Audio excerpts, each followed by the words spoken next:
officially welcome everyone. Um, Today I'm here with two amazing people that I'm so happy that I met throughout this year. I know 2021 wasn't necessarily an easy year, but these two people, they definitely made it a lot better. Chavi and Aideen, soon they will be introducing themselves. Chavi is the head of design at the Future Food. It's Well, Chavi, I'm going to let you talk about Future Food in a minute, even though it's kind of my baby too, because I've been an alumni since the beginning of the year. Nadine, she's the design director at Desklight. She'll be introducing herself soon. I'm Luna. I'm the design advisor for Echoes. We are an independent global lab. We have 3 business units. The Echoes Design Thinking School, which is where design leadership course is hosted from. We have Echoes Innovation projects and Echoes Ventures.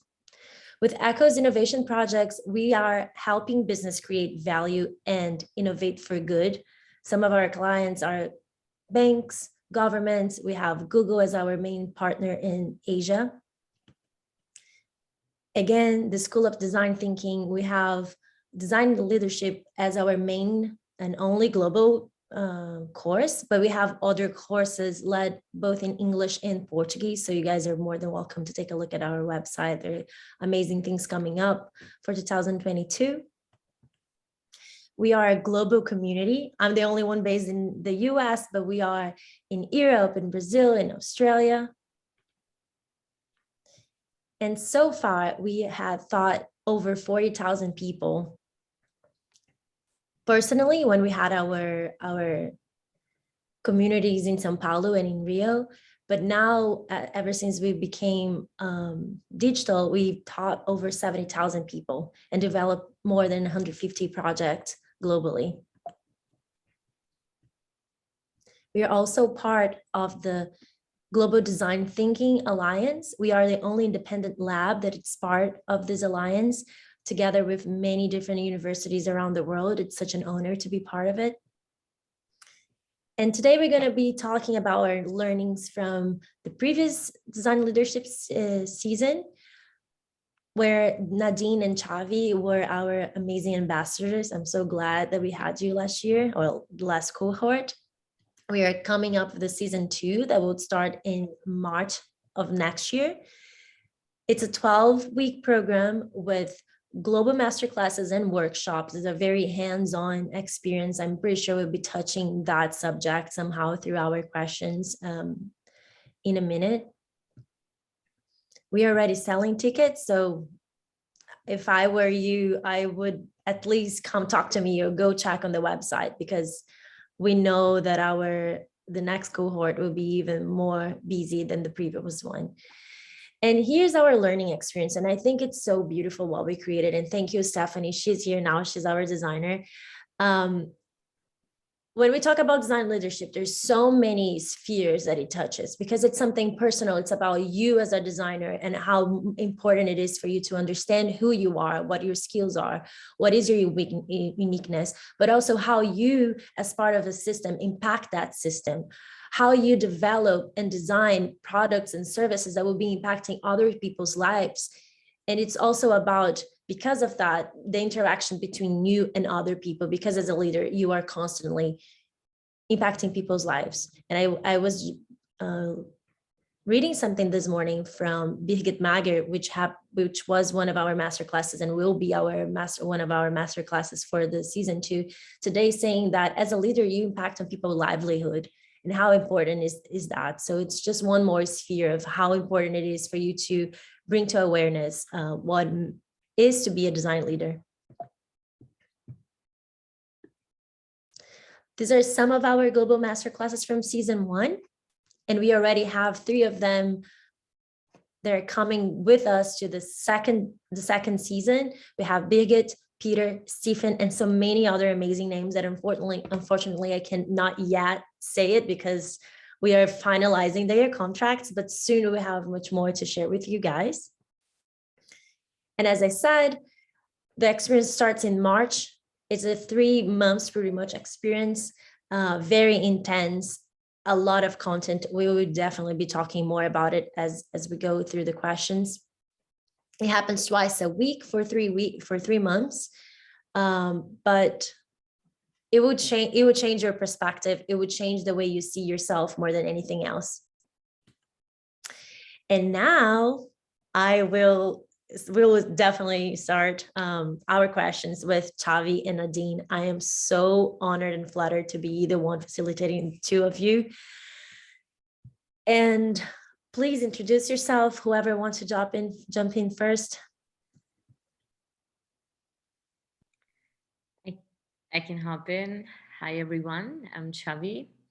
I'm responsible for leading the design-led innovation at the Future Food Institute. A lot of the work that we do is with food corporates and helping them develop sustainable products, healthy products, nutritional products. A lot of the work we do is also in mindset shifting, culture shifting within food companies, how we can go towards a prosperity-driven market and economy as opposed to profit-driven economy. And that's something that I feel design can really play a strong role in. And I'm learning every day. I'm learning a lot from programs like this and this community. And I'm really honored to be here. Hey everyone, Nadine here. Also very excited to be amongst all of you here and to be or have been part of the ECHOS program. And yeah, feeling like we were just talking about this little before you all joined, but really continuing to be part of this community, which is really incredible. And we'll, I'm sure, dive into that in a minute here. But I am the Director of Insights and Innovation at Desklight, and we are a learning design consultancy, which means that whatever we do, the learner insights, so instead of human-centered design, we are learner-centered design, are really at the core of what we do. So we go very deep on research, qual and quant, so big and thick data. And we take that into pedagogical strategies to then also give design direction. So we could be working with higher ed, helping them, kind of figure out parts of how they want to bring their learning journey to their learners, to their students. But it could also be with professional organizations, like we're currently working with the Smithsonian, which is a very exciting client, and very creative, very curious, very playful, and we're able to truly innovate, which is something that we really look to do. So we have curiosity and play at the center of what we do. Yeah, so a little bit about me and the organization. Thank you so much for sharing. I love what you both do. It's very inspiring. So let's just jump in immediately because we have a lot to cover. And our first question for today is, what were your biggest learnings in the program? Whoever wants to come first, I don't want to be the one pointing names, at least not for the first one. I'll start with this one, Xavi, and maybe you can just go back and forth or something. So yeah, lots and lots of learnings, of course, but I think from kind of coming from the space of learning and really thinking through what does learning mean? How do we create learning, the journey of learning, the, considering all of the parts that are involved in everyday learning in whatever way it shows up. And I think ECHOS just has done such an incredible job with how the whole program is designed. Like, I think the later question is about, what surprised me. So that's, maybe I'm already jumping the gun, but I was really, really excited to see how you brought this all together. So that's just for me, a big learning experience, just in terms of how the program was actually designed. And then along those lines, also how you curated the community, which I think was really incredible. And it's something that we also really do with intention, bringing people together to create that space for conversations to happen. And then for that community, not just like a loose community, but a really tight community of practice, whatever you want to call it, intention to really flourish. So I think those two are a couple of my biggest ones. And I think from that also comes like the way that the program was designed, the way that it was curated in terms of the global sessions you had, along with the more regional workshops. And then the way that you also, kind of brought people into this. Also, I think brought about some very tangible and actionable learnings for people. And I was telling smaller group earlier, on my walk here, I was actually listening to the previous conversation with a couple of other ambassadors, and they also mentioned that like very tangible learning that, one of them, Hoda, also participated. So she also said, from her participation point of view, she really got at least one or two things out of each session, which I think is just incredible. But I think it does come from those two larger parts, along with like, it just feels very human, even though we're all, staring at a screen, like the whole program just feels very human because of all of those pieces. I love what you just said. It is very human. It was. Thank you. Chavi. How do you prefer? Should we do like one question each, or I can jump in? Yeah, you can jump in now. Yeah, we would love to hear your biggest learnings as well.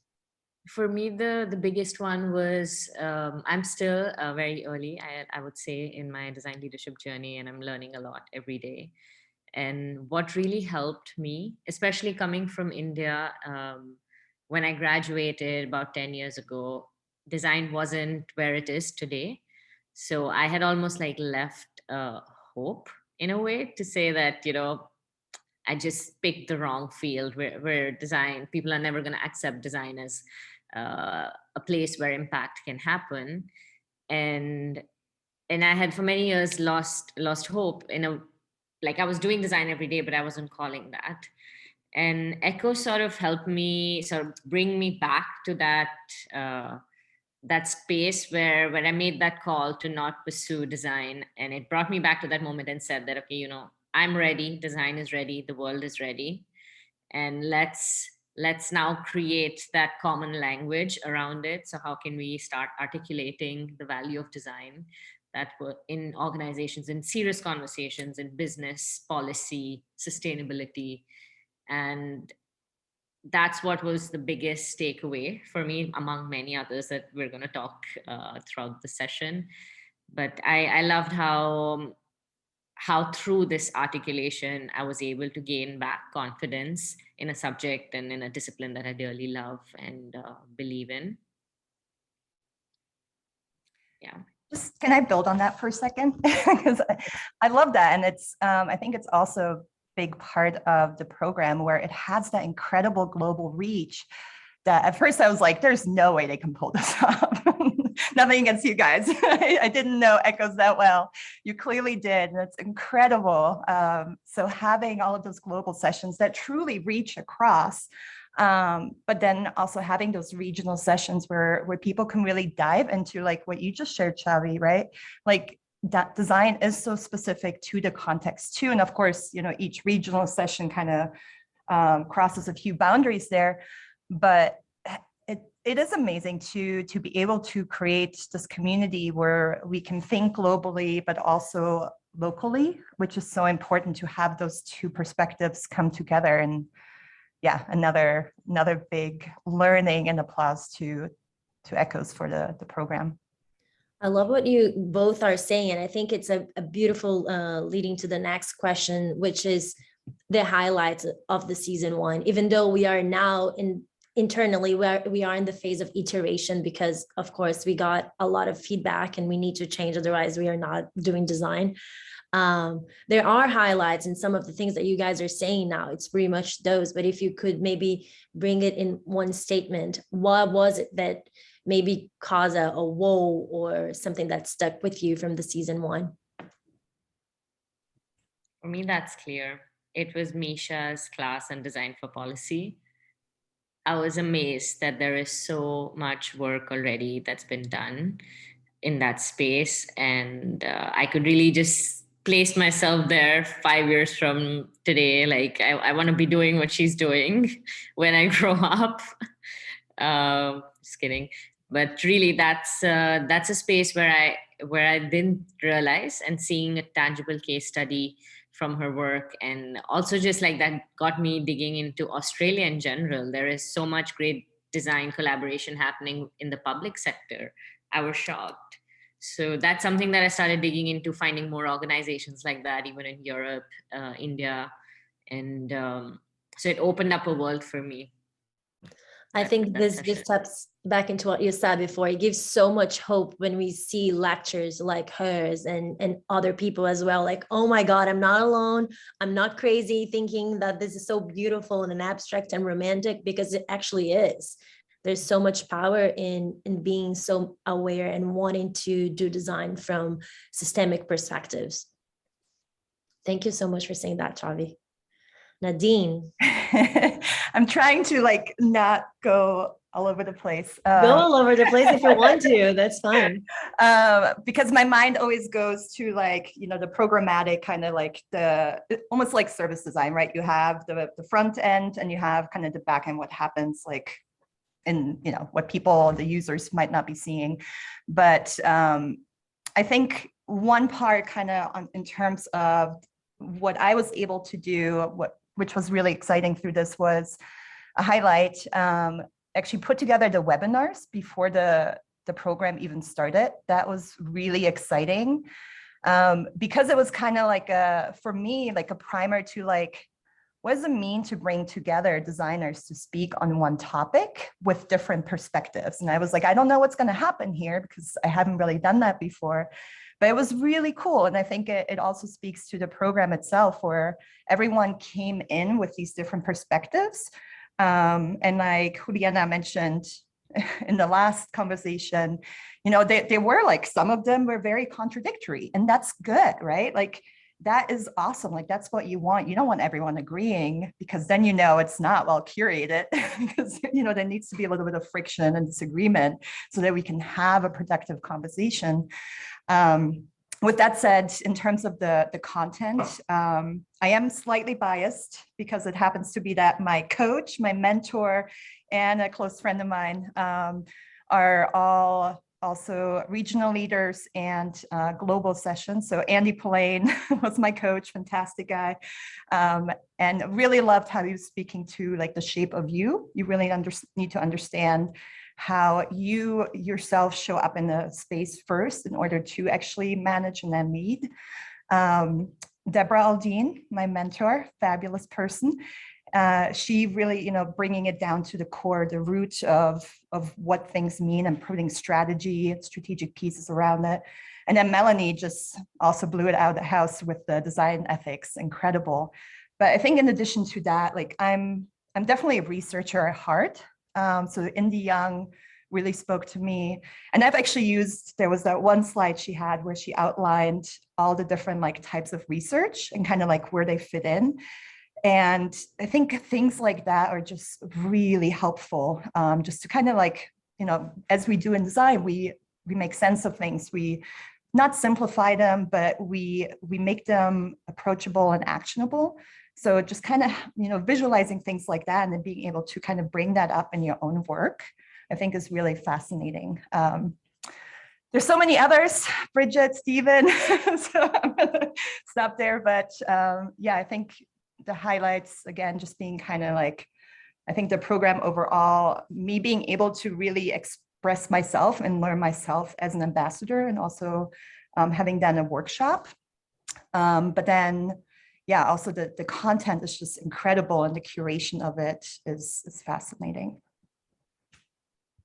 I love, first of all, I'm impressed with your memory, honestly. Like, oh my God, God bless. I'm usually not, but that speaks to the program, right? Yeah, that's beautiful. Really sticks. And I would like to jump in, and it's not because you're here, but also related to something that I said in the beginning. I think this program, at least for me as alumni, was much more for me to understand who I am and what my uniqueness is, because that's just the concept of everything in life. If you don't understand what you have to give, how can you give something at all? And your workshop, Nadine, was very much about that. Like, Tap into you and tap into the community that you like to create, because you'll be part of that and you can be nourished by it. And that was amazing. I mean, of course, every single workshop, every single masterclass, but that stuck with me because it made me realize that for me to be a design leader, I need to understand who am I before even being a designer, having any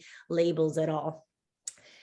But, and you guys, we're going to the next question. You kind of said, I don't remember which one of you said something like, I didn't expect this before. I guess it was Nadine, right? That you said, oh my God, I wasn't expecting Echoes to do that. But what did you learn that you would never expect to learn in the program? Is it my turn to go first? Whoever wants to go first. We're so organized. Yeah, I think I mentioned, and this is really to the credit of all of you at Echoes. Like, not that I necessarily didn't think that you were not going to be able to pull it off, but it's a huge undertaking to do what you did, and to do it with such grace. And again, I think humanity just comes up for me time and time again, like, with you, Luna and Ricardo. It was just, it felt very good. It wasn't like, over, like, it was very like structured, of course, but not overly in the sense where it felt robotic. And I think that that's also in terms of the unexpected that was designed for, but also not, is again, that community and how people came into this, not just the Echoes and regional leaders and global leaders and ambassadors, but especially the people participating in it. It was just really exciting to see. So I joined a few sessions here and there, and yeah, everyone was just very engaged and asked very deep, well, not even deep, it was like very, I'll say it one more time and then I'll stop, human questions, in the sense of, some of them went deeper, but some of them were just very simple, but very important questions. Like, what is design leadership? Like, that is a simple question seemingly, but it's not, right? There's so much there. And like, so many other questions just in terms of like, oh, so but how do you apply this thing into this thing that, you might feel like, oh, this might be too simple to ask, but people actually felt, it seemed like they felt like they could be vulnerable to speak up and ask those questions in the space. And that actually like brought up some really interesting conversations. So yeah, just to say, I think the unexpected in terms of the space it created, the individual community it also created, like Luna, you and I connected afterwards. I had actually just another follow-up conversation with Joanne, who's one of the participants. She's going to be speaking on Wednesday, I think next week. And we geeked out on research and how it's applied. So yeah, it just really like it also created just kind of this like thing outside of the program that's just so beautiful, and that I think is something that everyone wants to create, but it actually like was created in this case. Yeah. I love that what you're saying. I'm sorry to interrupt you before you go, Chavi. We call our Echoes team the dream team. And I'm sure there are many companies out there that they call their team their dream team. And I have to say, it's pretty much my family. But I think what we are creating with design leadership is the dream alumni or the dream community, because people are so brilliant. And they are very human and very vulnerable. And I believe that speaks to what design leadership is. You need to be human, you need to be vulnerable. So it kind of makes sense, but it's just so beautiful to see that there are connections that are being created. They are deep, much deeper than we could expect, especially because it's a global program. And Chavi, you know better because of Future Foods, but it is very much possible to create that. I love that you bring that up, Nadine. Thank you. Chavi, your turn. Yeah, what Nadine said really touched me, and definitely echo on the depth of the human conversation and what everyone brought to that space. It was everything that you think about, you've been marinating over as a designer, but you just never found a place where to address it, where to speak about it, where to share it. And yeah, I think maybe just to add to the pool of unexpected things was I love the Slack community. Like I was less, I wasn't as active as I would have liked, but I would follow it. I would be like, take a few minutes of my day to go through and see what everyone's talking about and what the chat is going all about. And I just saw that as a source of inspiration, saw that as a source of just energy at the, and there was one person who shared an infographic about the extended design space that I just absolutely loved. I was like, and I felt like, wow, that's so giving of someone as well to just offer that to the community. First of all, it was a brilliant piece of mapping and like everything that's in our heads of all the places where design intersects around us and the impact that design can create was put into that one sort of giant giga map. And I've been using that for myself to make sense of what I'm doing and helping other designers make sense of what they're doing. So that the depth of human conversation, the how giving people felt creating that space, and definitely that one map was a highlight for me. That was like just a gift that I didn't expect. I love that you say that. And to be very honest, I wish this Slack community which was much more active. And it can be, but I also understand that because of the amount of content and so much that's going on in our lives with our works, it's kind of difficult. But yes, not only, and we had a bunch of different chats because we are segmented into a couple of regions, and we were actually going to have more regions in the season 2. But people were sharing a lot of free content. I was like, wow, this is so beautiful that we're just sharing. People don't care. They just want to make sure that everyone will take something good out of whatever they experienced before in their lives. And I think this is good for us for the next question. Why would anyone take the journey of the design leadership season 2 or next year? I think it's your turn, Chavi. Go, Tavi.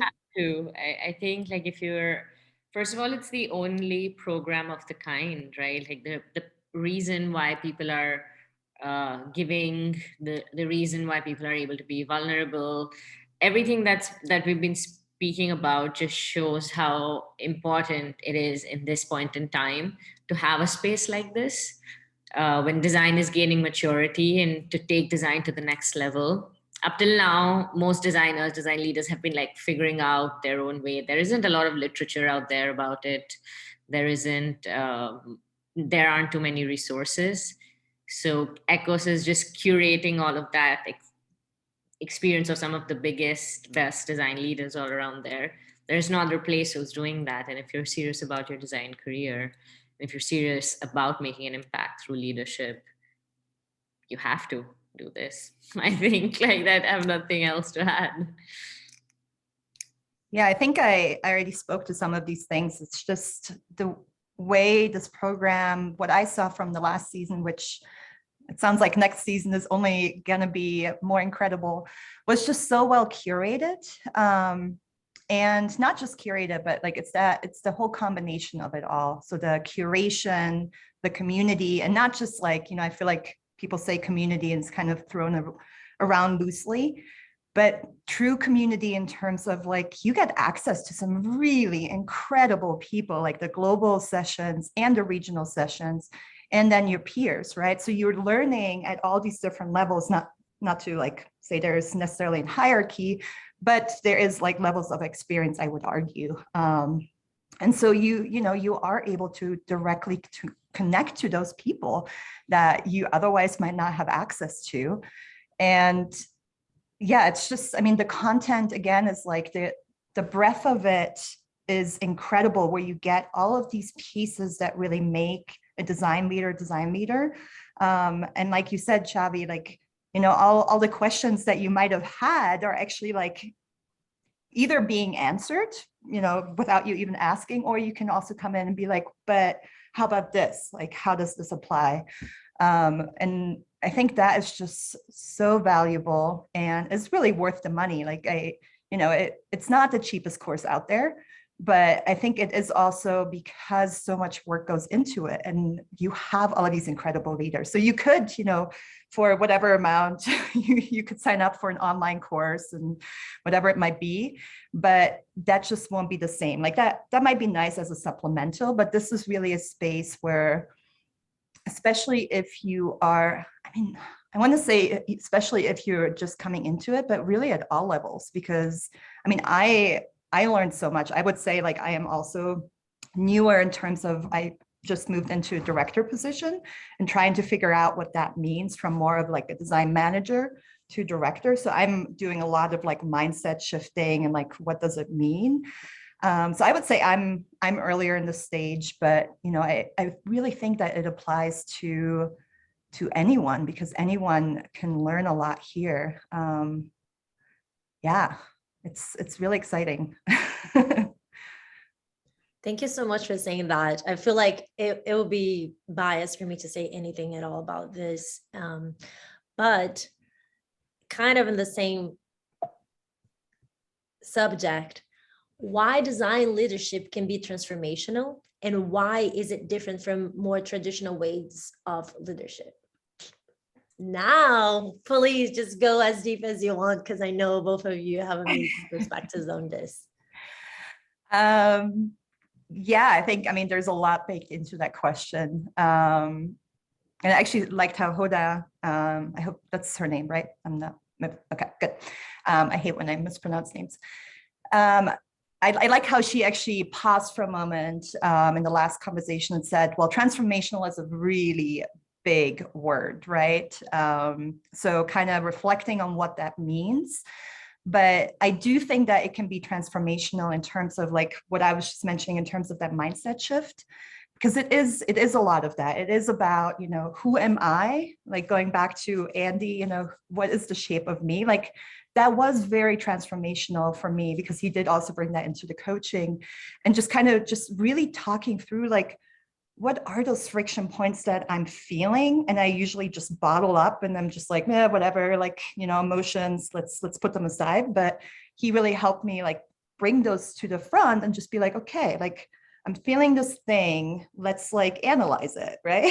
So kind of just pull it out of you, analyze it. And I think that's not just true with yourself and kind of, your emotions and how you're showing up, which is really important to show up as a full human being, understand how you want to show up. But then also, now lost my train of thought.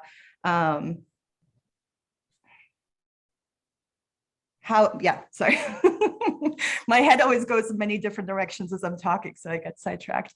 But also then how you're bringing all of that together into, what it means to be a design leader. So having that mindset shift, not just in terms of like, who am I and who am I just in general as a person, as a creative, as a designer, but then also like, how do I want to show up in design leadership? Because there's not just one way to do it, right? And that's a big part too, like understanding what is your leadership style that you want to put forth, and that makes sense also within your context. So for me, Desklight is a very small organization, and we are looking to really grow now, so really setting the stage for that. But I only have technically one direct report, because everyone else is consultant, so it's a very different relationship. So you have to understand how you're showing up in that space as an individual, as a design leader, or the design leadership style that you want to put forth, but then also how that relates to the context. So that's the transformational piece. I think in terms of the second piece, how it is different from the traditional ways of leadership. I think there's a couple of parts there. I think one, as I was having that conversation with Joanne yesterday, in terms of like, we were talking about research, and she mentioned, there's the PhD, like applied anthropologist, for example, just as an example. And then you have the design researchers who might be, 1 foot in UX design, 1 foot in research. And so I think the same thing goes for leadership. Like there's a core component to that, but it very much morphs depending on how you apply it. So I don't know if there's necessarily, I guess someone might argue that there is traditional leadership, but I think it's just like, how is it applied in the different fields? And then just recognizing how, you know, it might morph depending on that context. So for example, design leadership. But then I do think that there's an additional value add when you bring design into it, because, you know, I think as designers, we're constantly looking on how can we iterate on what we do, how can we do better, how can we bring creative thinking into this. So I do think that there is something, I don't want to say magical, but there is something really special that happens when you bring something like leadership and design together, because yeah, it's just like, it is, I don't know. I feel like this is a conversation to have over a couple of drinks at a cocktail bar. But it's something that, yeah, I just geek out on in terms of like, what does that mean? And what is the potential thereof to think about, you know, how you can bring the organizational thinking, because as a design leader or the leader, right, you're always thinking about the organization, the business, as well as like the kind of front end, like working with clients and creating these products or experiences. So yeah, but maybe I'll stop there, because again, I can just go off on a little while here, but over to you. And maybe next time we should do big learnings cocktail kind of party or something, so we can explore 9 a.m. in the morning. Thank you, Nadine. Chavi. Love that. I'll latch on to that last one, and you must have seen me nodding a lot because I resonated with it a lot. I'll probably talk about the second part of this question. How is design leadership different from traditional leadership? I was attending a talk a few days ago by Indy Johar. He's again a design scholar and really, really smart guy. And he was talking about how design is really up there. Like, he thought that people shouldn't be doing undergraduation in design.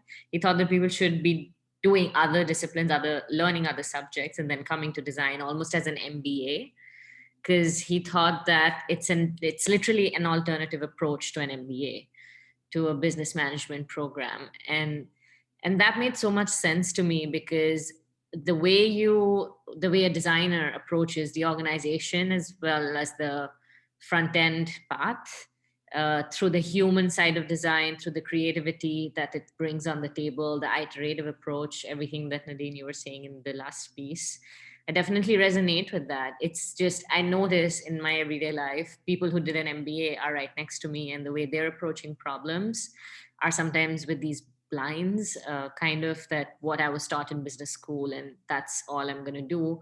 While design is just this very fluid space, very fluid way of doing things, where you take from different disciplines.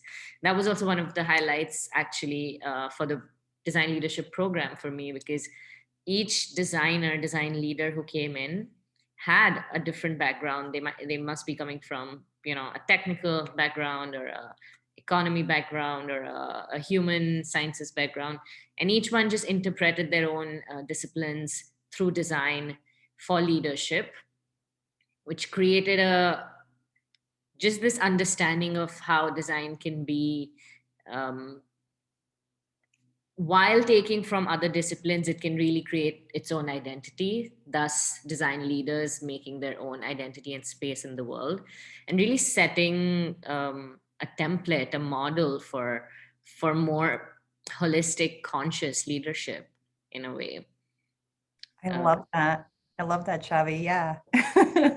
Oh my, I'm going to be quoting this, Chavi, just so you know. I think we are the right people for doing that, just because the world is so burnt out already, and the traditional design leaders unfortunately aren't able to they aren't able to break through that and see what else can be done, while designers, I think, coming in from the very human side, can truly set a template for a new way of doing things. Yeah, that's what the workshop was about too. And sorry. No, go ahead. Sorry for cutting you off. I'm just excited. Yeah, and I think that's where, like, thinking about the program again, like, there are all of these tools that we as designers can also create to think about these things, you know, in a maybe slightly different way. And I think that's where specifically design leadership is also so powerful, because we bring in these very actionable tools that also probably look pretty good, you know, that helps too. Like, I mean, I'm thinking about Stephen Gates, and I know his session was very popular. And I think a big thing was because, I mean, it was all about like, how do you make design approachable, right? Even to the extreme of like not calling it design. But if I think about his graphics too, like, that's my kind of like style, like in terms of just like simple, like the most simple way, or break it down to the most simple, like basic core of things, to then build it up again, and then just use like the most simple way to represent it. That simple in the sense of you do away with all of the unnecessary complexity to really get more actionable.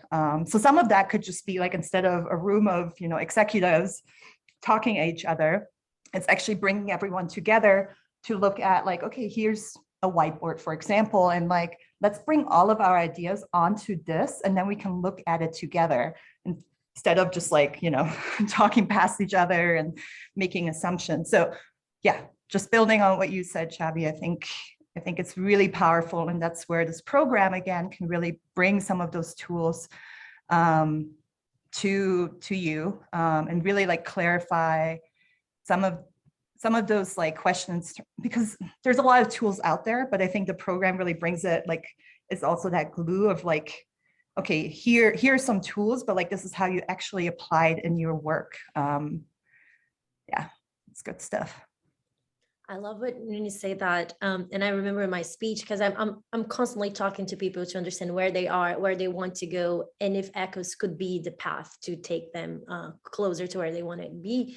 And what I would say is simply that you have a session on Monday that you're going to be simply impacted by something. It's more like for you to observe, and then you go, you implement it, you test it on your own self, and then on Thursday you can go and share that with other people.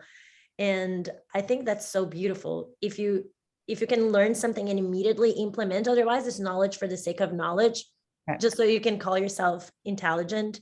I mean, you know, and it is also related to leadership or design leadership. You can lead people and be like, okay, I'm managing them and putting them in the right place and la la la. Or you can be like, I'm helping this person become a better human. I'm helping this person become a better designer, because I'm anchored in the design principles or design essence, which I think it's also something that you're mentioning. We as designers, we try to understand the meaning. We just take everything out and understand what the essence of that thing is. And when you come from design, from leadership, from the perspective of design, I think you also do that. You're anchored in collaboration. So you with the other person and helping the other person become something else.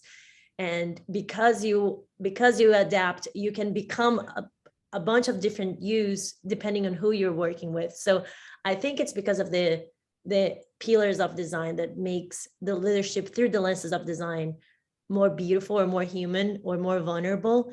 And I don't think it's just for designers to do that. Once you understand the essence of what design is, you can become a leader from that perspective. And maybe it's just a matter of us calling this kind of leadership different than design leadership, like Stephen Gates was saying. Maybe we just need to name it differently, so maybe more people can do things from that perspective. But anyways, now I want for the audience to help us maybe choose the next 2 questions. So here are 3 questions. I'm gonna do a poll so we can, oh my God, I've never done this before, so please bear with me.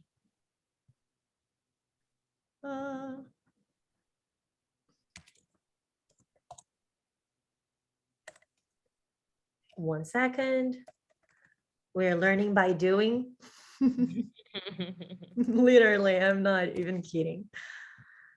I'm actually love watching you, because I haven't done a poll yet in Zoom either. Is it there for you? No. Learning on these tools.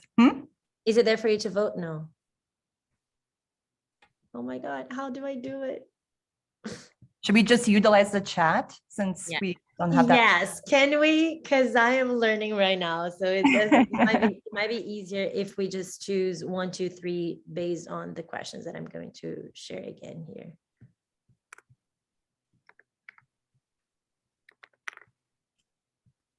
There's a lot of nice stuff in the chat. Design is also ethics, empathy, communion for a better world. Totally is.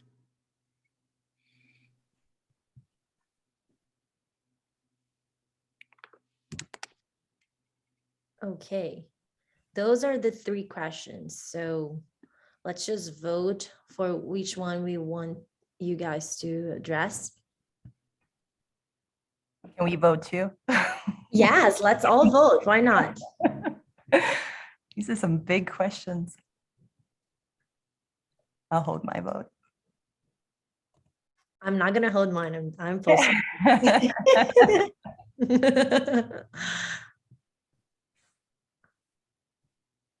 Looks like 1 is the winner. Yes. All right, should we dive in? I think this is a democracy. Both of you should also vote or say what we would like to. I like that. I was between 1 or 3. Maybe seems like the audience is feeling more tangibility in the first one, maybe. So you can go with that. Perfect. Okay. So either one of you can jump in who feels. I think this is the next slide, Luna. These are the. Oh, yes, it probably is. Sorry. Let me go back here. Okay. There you go. So what are design leaders' main responsibilities? Oof. I think it depends. Again, because for me, that's always my answer. I would be a terrible politician. But it depends on the application, right? So I can speak from my experience working at a small organization where I still, like, before this, my current role, current organization, I was wearing even more hats. I was wearing really all of the hats you can probably possibly wear, also design consultancy. But here with Desklight, I wear less hats, which is actually really nice. It's kind of like, it's hard to let go when you've been wearing all these hats, but I've been letting go of some of them. But I still wear quite a few hats. So I do need to also function as a project manager sometimes or often, just to, kind of get things moving and stay on top of them. And sometimes I do jump into design, not necessarily design, but more the design strategy, research, like I've jumped into that. So yeah, it depends. So, I think as a design leader, one big thing I would say is that you need to be adaptable while also knowing, like, again, what is your style of leadership, so that you can also understand how you show up in those different moments, not as, project manager or as a researcher or a designer, but as a leader. So, I think part of that also means, like, you get your hands dirty in a good sense, in the sense of, when like I think back to, previous organization where, like, the executive director literally, like, picked up a table and helped move things around because we just needed to, like, get things ready for an event. And I think that's exactly it, to, not sit on your high horse and say, well, I'm a director or whatever it might be, but to just be part of the team and really support the team in whatever way possible. I think for me, the big switch that I'm doing, again, from design manager to leader, is to be able to really create that space for others to shine. And I think that is probably the main responsibility, I think, as a leader, to really be able to create that for people, and create that authentically, again, because for me, that always goes back to, like, don't do what you're, what others are doing in the sense of like you're just copying, but really understand like how you want to be that leader, how you want to support your team. And I think it shows whether or not you're being authentic. And it takes some, there is ambiguity to it, and it takes some like kind of figuring out what that means, but always having the best intention of your team rather than your own self-ego, I think at the forefront is really important. And I think that is something where I think Andy also spoke to this, the leap or something, where it's like you were a designer, you were deep in the midst of like, you're doing this thing, to, you step out of that and you're no longer actually designing the thing, but you are creating that space for others to really do an excellent job and design the thing. So it can be hard to like take your ego out of that and be like, well, I could do that better, right? It is hard. Whether or not that's true, I think a lot of times it's just like, that's just the way you would have done it.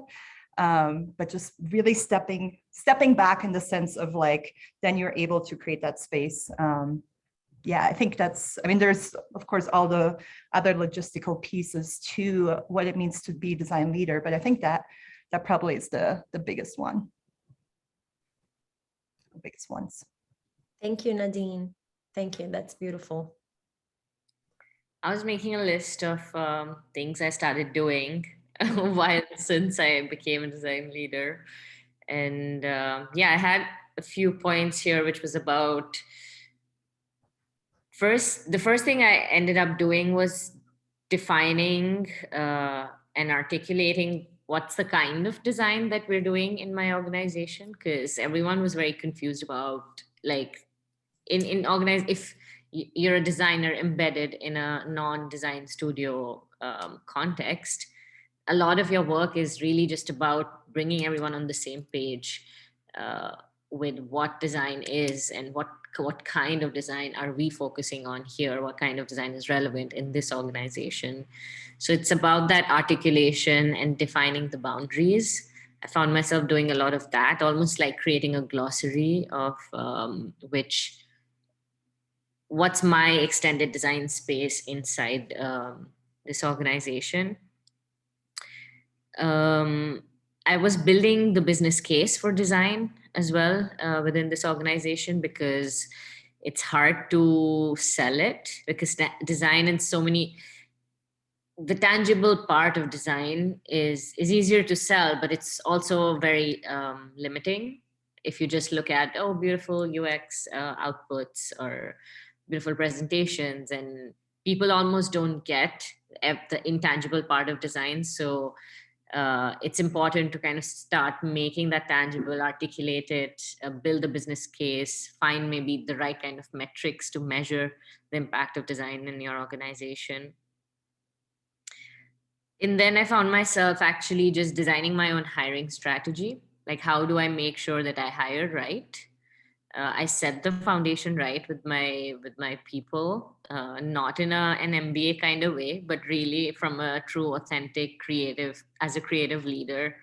How can I support my peers and people who are coming to work with me on a career path, on a journey, and not just an economic journey, but really like in a very holistic sense, a growth journey. So creating those foundations, understanding where to hire from and who to hire was a big learning sort of piece that I've integrated in my responsibilities now. And finally, I spend a lot of time thinking about the future of design in this organization. When I can, I like to speculate with other design leaders like you all here. But the most important piece is, how is design evolving within the space of food systems, and how can we start creating a bigger and bigger movement around food design for food systems. And yeah, these are just a few thoughts on how I'm using my time as a design leader. Love that. Yeah, one quick thing, because I know we're at time. Yeah, Lindsay, 100%, and talk to Luna more. I think you're the point of contact, right? And then, yeah, I just had a conversation. My monthly session with my mentor, Deborah. And we were talking about like, when do you bring in a strong point of view and when do you ask questions, right? And that's just something, there is no like right or wrong way to do it. It's just something you need to figure out, but you do need to kind of bring both and check your ego while you're doing it, understand the context while you're doing it, right? Like sometimes you just need to come in and be, like you just said, Chabi, a champion for design. Just say like, hey, this is what we got to do. This is what needs to get done. Are you with me? On the other hand, you know, there are moments where you just kind of need to create that space and just ask questions to, you know, facilitate something. But yeah, +1. Yeah, facilitation is a big one. We're almost always facilitating in some or the other situation as a designer, I feel. Yeah. That's so true. Look at me now, like trying to facilitate something here. It's so hard to wear all those hats. I think we don't have time to go through one more question, and I'm so sorry. I could be here listening to the two of you forever. You both know that, but I need to wrap up. So again, coming up in a few months, beginning of the year, so we have enough time to prepare, to have all the conversations you want to have. You're more than welcome to talk to me. I can explain about the structure of the course. We can go deep into what design leadership means and how we can change the world together. Mainly the conversations I have with people, it's much more romantic about design than the structure of the courses. And I love that. I think we saw this slide before. We have a special offer for those who are here today. So please scan the code, or if you don't have time to scan the code now, no problem. My email is right here. My name is Luna Pigato, and you can find me on LinkedIn. Stephanie just shared the link for you to schedule a conversation with me so we can talk more about all the things that you want to talk about, whatever questions you have about the program or where you're at your career path and where to go. That would be amazing. I would love to help you. You can also scan for the ebook. It's beautiful ebook. It's the ebook from the season 1. We are preparing new materials for the season 2, but still there's so much good content in this. We interview a couple of people from season 1, and I highly recommend either if you're taking the course or not, just keep this material with you. Again, we just love sharing. I hope you had time to scan it. If you didn't, you can email me. I'll be happy to share it with you. We have one more session coming up this year, maybe another 2 sessions. We're still planning on them, but this one next week, as Nadine was mentioning with Joanne, she was my colleague from the Americas cohort, and Alan. They are amazing souls and incredible designers. It would be great to have their perspective. It would be definitely a little different than Chavi and Nadine because they are alumni. They took the course, not only the master classes, but the workshops as well. So it would be great if you have questions about the course, you have their perspectives. I'm pretty sure we'll be able to solve many of the doubts that you guys have. And that's it for today. I am so honored, Chavi and Nadine. Thank you so much for trusting me and being here and accepting the invitation to talk about this. I hope we can do more of those in the future.